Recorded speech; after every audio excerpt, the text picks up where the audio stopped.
na we ade de mu eba ana awosima we bi sa Ghana for ade jeno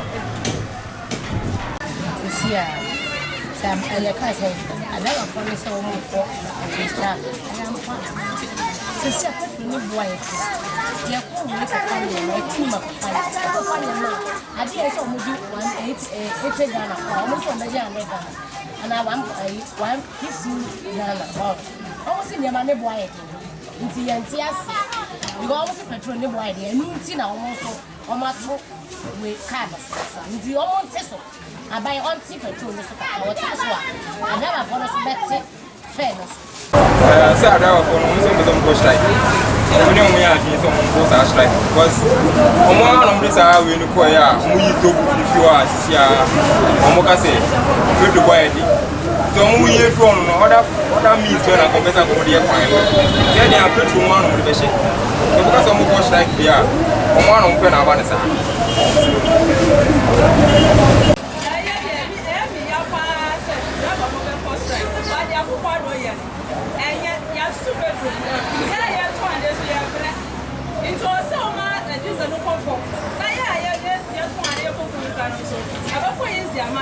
but I hire pa you say but you are not to be aba market and one met me ananti but obi o cook no be on the final one until almost strike this one ya on bebre on be dey akọ asara mo edidi e be ha dwe pa enti no dey dey say ba for say mo mo strike almost demonstration but mo strike kra almost strike be high till that man see bebele akọ no yes so o ma dey no boye ni the increment of the fuel is affecting we all. It's like you close your eye now, you open your eye, fuel is increased. You close your eye, you open your eye, fuel is increased. So it's worrying we all. But then my question to Ghana government, what is our oil? So even if Ghanaians, we Ghanaians know that we have oil and they increasing fuel all the time. For me, I'm not agree. So drivers, the penny forward, they don't know the reason why they say their children go and do the strike. So for me, I also get they should do whatever they wanted to do. Then we will see the result to come out of it. That's what I can say. I'm so more sad. I told him about not to do it. I'm not going to move on. I'm going to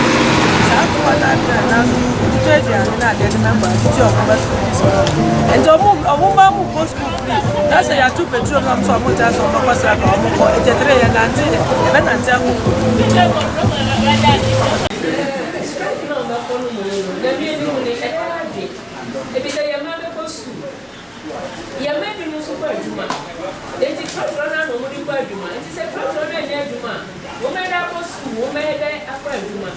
it's a sky and Tibetan, so I am also. I didn't see a woman to be quite no one the question. I was there for how many years come to try and market Ghana for which chair and ever 4 hours seen. I watch ever see me.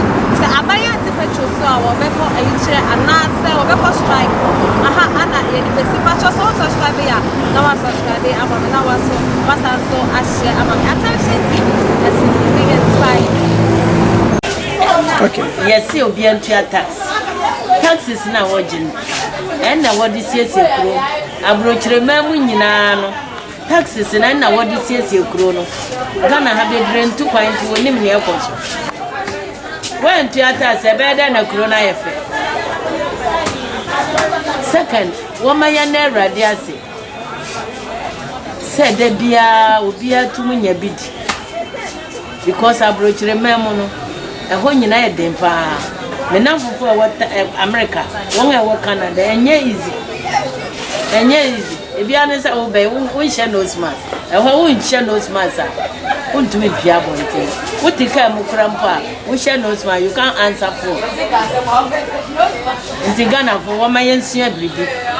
Nama won't jay at him, the Diana de Bia, ye did buy, and who name for so. Young for respect in my pain for. Na yɛmfa mpa bon time chi sɛ bɛyɛ a ɔman ne bɛyɛ yi da so mɛwie